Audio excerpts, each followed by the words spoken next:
En el centro del siglo XX, la literatura mexicana experimenta la llegada imperceptible pero definitiva de un autor. Más que un autor, de un estilo. Más que de un estilo, de una construcción prosística inimitable. El constructor, el artesano de esta obra, como él mismo habría preferido llamarse, tiene un nombre que con los años se hizo familiar como maestro de la palabra, conversador infatigable, actor dentro y fuera de los escenarios, devoto del tenis de mesa y del ajedrez. El nombre de Juan José Arreola quedará asociado, sin embargo, con el cumplimiento de la mayor ambición de todo escritor: dejar para la memoria unas cuantas páginas perfectas, a las cuales, como habría dicho su maestro Jorge Luis Borges, las generaciones no dejarán caer en el olvido. Desde su primer libro, Varia Invención, publicado en 1949, hasta Bestiario, de 1972, línea por línea, y como sin querer, Juan José Arreola fue entregando breves obras maestras, cuyo diseño último forma el rostro verbal de un imprescindible de la cultura mexicana en el siglo XX.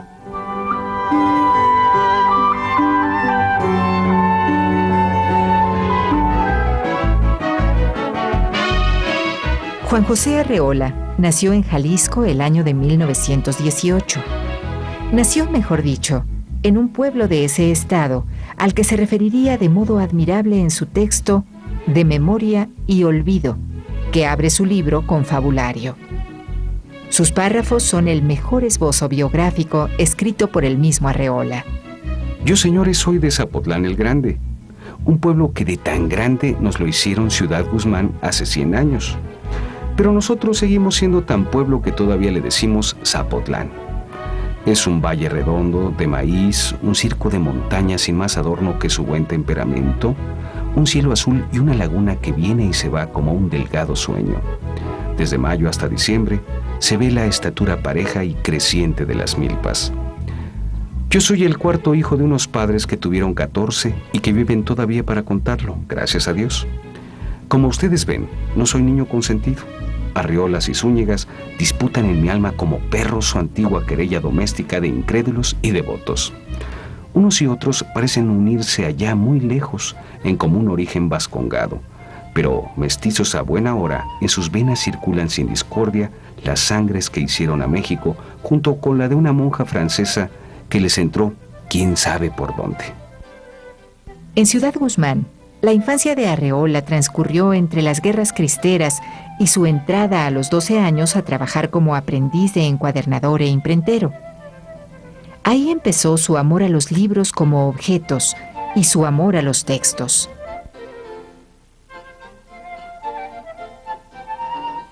En los años 30, un viaje a París le revela la vocación para la que se cree predestinado: la actuación.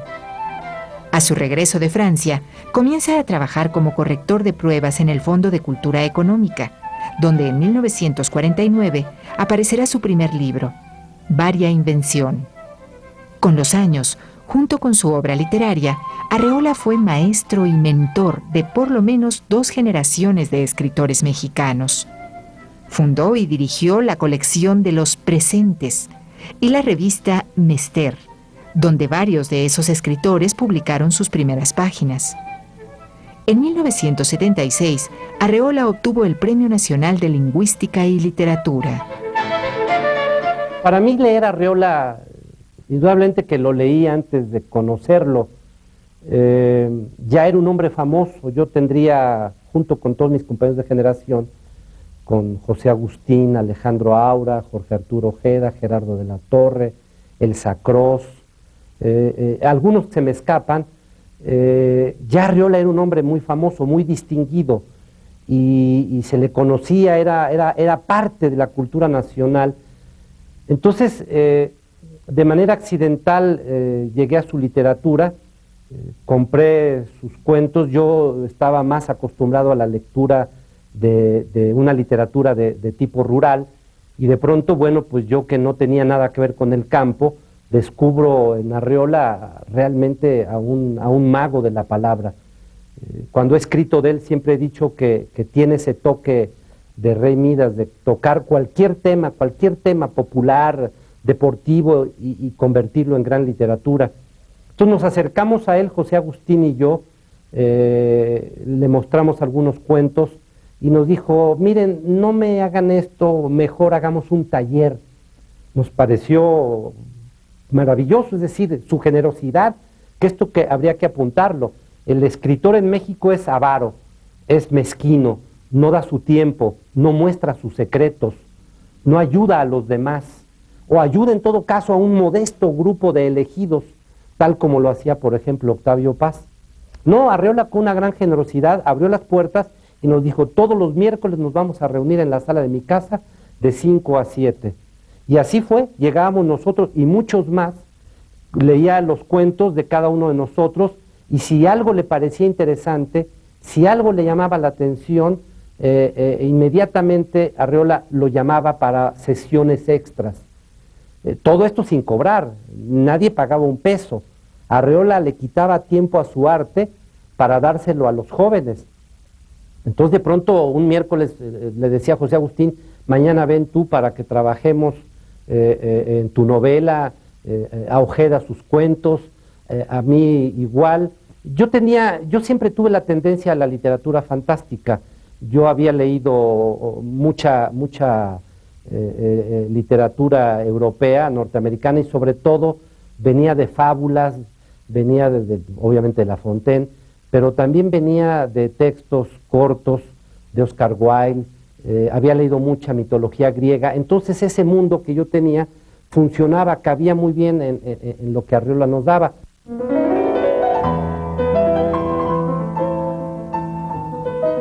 Durante 10 años luché con un rinoceronte. Soy la esposa divorciada del juez McBride. Joshua McBride me poseyó durante 10 años con imperioso egoísmo. Conocí sus arrebatos de furor, su ternura momentánea y en las altas horas de la noche, su lujuria insistente y ceremoniosa. Renuncié al amor antes de saber lo que era, porque Joshua me demostró con alegatos judiciales que el amor solo es un cuento que sirve para entretener a las criadas. Me ofreció en cambio su protección de hombre respetable. La protección de un hombre respetable es, según Joshua, la máxima ambición de toda mujer. 10 años luché cuerpo a cuerpo con el rinoceronte y mi único triunfo consistió en arrastrarlo al divorcio. Juan José Arreola es un prosista extraordinario. Y decir extraordinario no es usar a tontas y a ciegas una palabra, sino es usarla con toda precisión y con pinza. Es extraordinario. Todo lo que toca lo vuelve distinto. El lenguaje nace de su mano y es distinto. Una especie de gente que está, de pequeño creador que está ordenando el mundo y le está diciendo, tú vas a hacer calabaza, tú vas a hacer silla, tú vas a hacer taza. Y así se van a hacer sus nombres de ahí en adelante. Es lo que pasa con Arreola. Arreola, desde 1943, en que publica Hizo el bien mientras vivió, en la revista Tapatía EOS, es un autor distinto y distante en las letras mexicanas. No tiene en primer lugar modelos mexicanos. No podemos decir que proviene del realismo costumbrista del siglo XIX, que es discípulo de Martínez Guzmán, de Vasconcelos, salvo un pequeño pero. Hay un escritor importante de principios del siglo XX, Julio Torre, que figura entre los maestros de Juan José Arreola. Hay textos, son ambos escritores misóginos, cuando hablan de la mujer y la cargan de improperios, se parecen bastante. Lean a uno, primero a Torre y después al otro, Arreola, y notarán lo que pasa en todo país culto, que los mayores influyen en los menores, que hay una línea cultural que va sucediéndose conforme pasan las generaciones. Ahora, descontando a Torre, no hay otro autor mexicano que haya influido en Arreola. Arreola es, en efecto, un maestro del cuento corto. Si cuento podemos llamar a esos textos que mezclan el apunte aforístico con la revelación poética, el ejercicio del ensayo en un mosaico y el clímax súbito de la narración, la cita erudita y la llaneza, ciertamente artesanal, de una prosa que pide su continua frecuentación, más allá de la primera y asombrosa lectura. Julio Torri sería el único antecedente de esta prosa en México, pero la obra de Arreola supo apropiarse de varios maestros universales, expertos también en la mezcla de géneros literarios, el relato, el ensayo y la poesía. Marcel Shaw y Franz Kafka, Jorge Luis Borges y de Bertrand, Giovanni Papini y Charles Baudelaire. Hay también el Arreola que encuentra la lengua española como una creación colectiva del uso popular. El Arreola que aprendió a gustar de las palabras de esta lengua desde su infancia en Jalisco. Hay una Arreola del simbolismo y una Arreola del refranero. El Arreola que escribe. Esa te conviene, la dama de pensamientos. Y el Arreola que escribe. Los dos eran buenos y los dos se dieron en la madre. No se puede dividir en obras. Arreola, como Borges, de plano... Bueno, Borges tiene la ventaja de que puedes dividir su obra de prosa, sus ensayos y su poesía. Pero los cuentos de Arreola todos íntegramente van a parar a un solo volumen. Esto le daría la razón a Borges, que decía que los escritores solo hacemos un libro en la vida. Entonces Arreola lo que ha hecho es realmente un solo libro. De hecho, en alguna época el Fondo de Cultura Económica reunió la totalidad de los cuentos y le puso Confabulario Total, que es un nombre que me parece un acierto. Sin embargo, se podría dividir de un lado ese famoso Confabulario Total, que incluiría cuentos posteriores, y del otro lado la feria. La feria probablemente no sea con el rigor que muchos suponen una novela, son más bien como viñetas, trozos, recuerdos, relatos, acerca de su niñez, de su pueblo, y tienen una gran unidad, pero de pronto se pueden leer perfectamente, y como están separados por los bellísimos asteriscos de Vicente Rojo, pues de pronto nos puede dar la idea de que estamos leyendo cuentos, viñetas, pequeños retratos de un poblado mexicano, con mucho ingenio, con mucho humor. Sí se puede distinguir, porque ahí el humor de Arreola se hace un poquito más coloquial, se hace un poquito más mexicano. Los cuentos de Arreola son cuentos que se pueden leer en cualquier parte del mundo sin ningún conflicto, pero aquí sí, porque ya chistes como tenderete al petatete y alzarete el camisón, pues son bromas que son muy locales, que son el lenguaje coloquial que se puede usar con el ingenio mexicano. En general los cuentos están a la altura de los más severos y rigurosos antologadores del mundo. Borges lo dijo, es probable que Borges no lo haya leído, sino lo haya escuchado, y esto también nos da una idea de la musicalidad de la prosa de Arreola. Pero los cuentos de él son perfectos. El bestiario, por ejemplo, creo que pocas veces se ha hecho un bestiario. Se han hecho muchos bestiarios y muchos son de imaginación. El de Arreola no es de imaginación. Arreola lo que hace es observar detenidamente a los animales que existen. No hay unicornios, no hay pegasos. Hay tigres, hay cebras, hay rinocerontes. Pero la descripción asombrosa a base de imágenes, de metáforas que hace de cada uno, pues realmente es probablemente uno de los bestiarios más luminosos, más logrados que se hayan podido leer.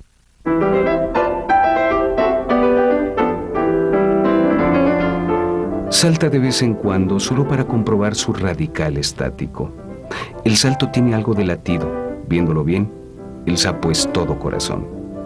Prensado en un bloque de lodo frío, el sapo se sumerge en el invierno como una lamentable crisálida.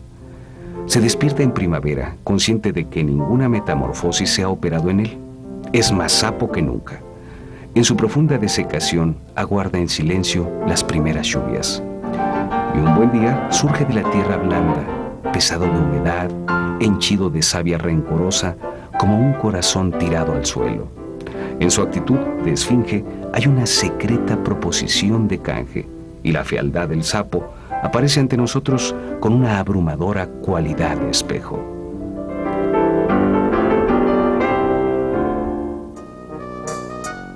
También de bestiario es el siguiente texto, El elefante. Viene desde el fondo de las edades y es el último modelo terrestre de maquinaria pesada, envuelto en su funda de lona. Parece colosal porque está construido con puras células vivientes y dotado de inteligencia y memoria. Dentro de la acumulación material de su cuerpo, los 5 sentidos funcionan como aparatos de precisión y nada se les escapa, aunque de pura vejez hereditaria son ahora calvos de nacimiento. La congelación siberiana nos ha devuelto algunos ejemplares lanudos. ¿Cuántos años hace que los elefantes perdieron el pelo? En vez de calcular, vámonos todos al circo y juguemos a ser los nietos del elefante, ese abuelo pueril que ahora se bambolea al compás de una polca. No, mejor hablemos del marfil, esa noble sustancia dura y uniforme que los paquidermos empujan secretamente con todo el peso de su cuerpo como una material expresión de pensamiento. El marfil que sale de la cabeza y que desarrolla en el vacío 2 curvas y despejadas estalactitas. En ellas, la paciente fantasía de los chinos ha labrado todos los sueños formales del elefante. Arreola empieza a ser importante en 1949, cuando el Fondo de Cultura Económica y el Colegio de México le publican Varia Invención. Varia Invención están los primeros textos en que ya están perfectamente emulsionados los elementos de donde proviene la literatura de Juan José. Se me olvidaba decir uno de ellos, español, Francisco de Quevedo. Quevedo es importante en la manera como usa el lenguaje. Arreola es un maestro del lenguaje, es un agente de una pericia, y no solamente cuando escribe, sino cuando habla. Arreola, yo nunca he oído en mis 70 años de vida un escritor mexicano, los he conocido a todos, más elocuente, más ducho para hablar, que atraiga a su público lector y que no lo suelte que Juan José Arreola. Es un charlista notable. Quien vio televisión hace años en México, esa figura estrafalaria con sombrero cordobés y capa de espadachín, era Juan José Arreola, y podía hablar de fútbol, de los viajes al espacio, de literatura, de cocina, de mujeres, de toros, de fútbol, de todo. Es un especialista en todo y en nada. Su imaginación le hacía descubrir lo que no existía y ver con nuevos ojos lo que habíamos visto siempre. Varia Invención, entonces, es un libro importante en la historia de Arreola. El libro más importante por el cual lo conocemos y lo conocen los escritores maduros y jóvenes de México se llama Confabulario y apareció en 52. Se ha publicado en infinidad de ocasiones, en obras completas, en obras incompletas, en obras selectas. Se ha publicado muchas veces en España, en México, en Argentina. Arreola ha sido muy flojo para escribir. Le ha dedicado horas a la literatura y años a la vida. Y la vida, después de exprimirla, le ha dado 1 centenar o 2 centenares de páginas, decantadas experiencias las suyas. No deja de ser curioso que una obra tan completa y autosuficiente como la de Arreola sea en realidad una reunión de momentos que, como diría Borges, el tiempo y no el autor recogió. Los libros de Arreola, Varia Invención de 1949, Confabulario de 1952, Bestiario de 1959, Confabulario Total de 1962 y Palindroma de 1971, se hicieron solos, por así decirlo, sin una obsesión unitaria. Más allá del mismo texto que tenía en las manos, Arreola fue escribiendo sus prosas como quien hace cuadros aislados que luego formarán un conjunto autónomo. Hay algo que le confiere a la obra de Arreola su secreta unidad, la destreza verbal. Incluso el único libro de Arreola concebido como tal, La Feria, de 1963, es una falsa novela en el mejor de los sentidos, una sucesión de fragmentos logrados en sí mismos que dan al cabo la vida cotidiana en un pueblo mexicano. Arreola escribió cada texto como si fuera el último. Así, cuando recogió el último de sus textos en palindroma, a la obra de Arreola no le sobró ni le faltó más. De Palindroma, 1971. Francisco de Aldana. No olvide usted, señora, la noche en que nuestras almas lucharon cuerpo a cuerpo.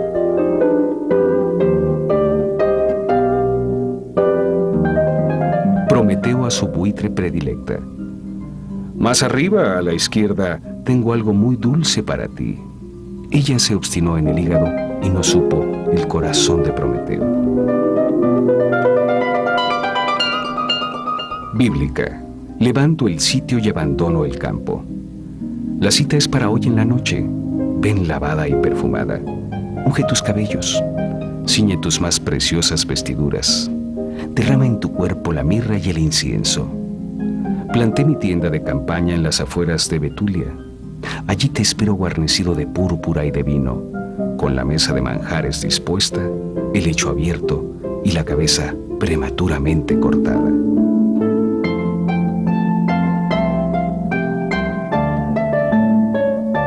De John Donne. El espíritu es solvente de la carne, pero yo soy de tu carne indisoluble. Cuento de horror. La mujer que amé se ha convertido en fantasma. Yo soy el lugar de las apariciones. Yo creo que injustamente Arreola no es lo suficientemente leído en México y en el resto del mundo, por algunas razones que son complejas, pero no hay duda de quien lo lee se enamora para siempre de él. Es allí donde está el descuido de nosotros, al no tener esta tradición realista de imaginación, de literatura fantástica, vemos con un cierto desdén, con un cierto distanciamiento a la literatura fantástica. No le damos la importancia que realmente tiene. Suena tonto lo que voy a decir, pero si Arreola hubiera sido norteamericano o francés, por ejemplo, o inglés, Arreola disfrutaría de un prestigio universal asombroso. Es decir, no es que el hecho de que escribe en español y el idioma de la globalización sea el inglés, no, lo que nosotros no hemos sabido captar es que estamos en presencia de un escritor que prefirió navegar en las aguas muy complejas del mundo de la fantasía, y nosotros todavía suponemos que la literatura realista tiene un gran compromiso social y a veces político, y creemos que la literatura fantástica adolece de ese compromiso. Nada más falso. La literatura de fantasía, en cualquiera de sus distintas manifestaciones, es una literatura que tiene simbolismos y compromisos mucho más profundos, y en Arreola se encuentran. La literatura mexicana le debe a Arreola varios de los textos más imprescindibles de su narrativa, o de sus poemas, o de sus ensayos. Una zona de la obra de Arreola tiene que ver con la literatura fantástica, pero sobre todo con la ironía final de toda vida cargada de tintes melancólicos. Arreola se describió a sí mismo como un romántico, pero incluso en esa misma descripción había la naturaleza de un escéptico. Vale decir, Arreola fue también un humorista.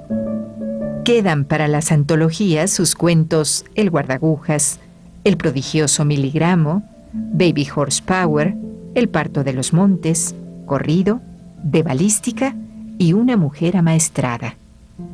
Arreola no incurrió en la repetición, no escribió una línea que no necesitara escribir. Estas son ahora las dos certezas que hacen de su obra algo necesario e irrepetible. Este es más o menos Arreola, un autor de escasas páginas, de nutridísimos méritos, que trae al español una sintaxis, una serie de imágenes, de adjetivos, de figuras retóricas inigualables. Es uno de los grandes escritores, es un lujo leer a Arreola y leerlo en voz alta. sabe escribir y sabe sentir. Habla de seres que existen y que el lector y yo conocemos.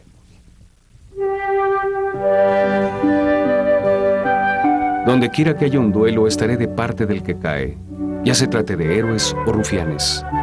Estoy atado por el cuello a la teoría de esclavos esculpidos en la más antigua de las estelas. Soy el guerrero moribundo bajo el carro de Asurbanipal y el hueso calcinado en los hornos de Dachau. Héctor y Menelao, Francia y Alemania, y los dos borrachos que se rompen el hocico en la taberna me abruman con su discordia. A donde quiera que vuelvo los ojos, me tapa el pasaje del mundo un inmenso paño de Verónica con el rostro del bien escarnecido.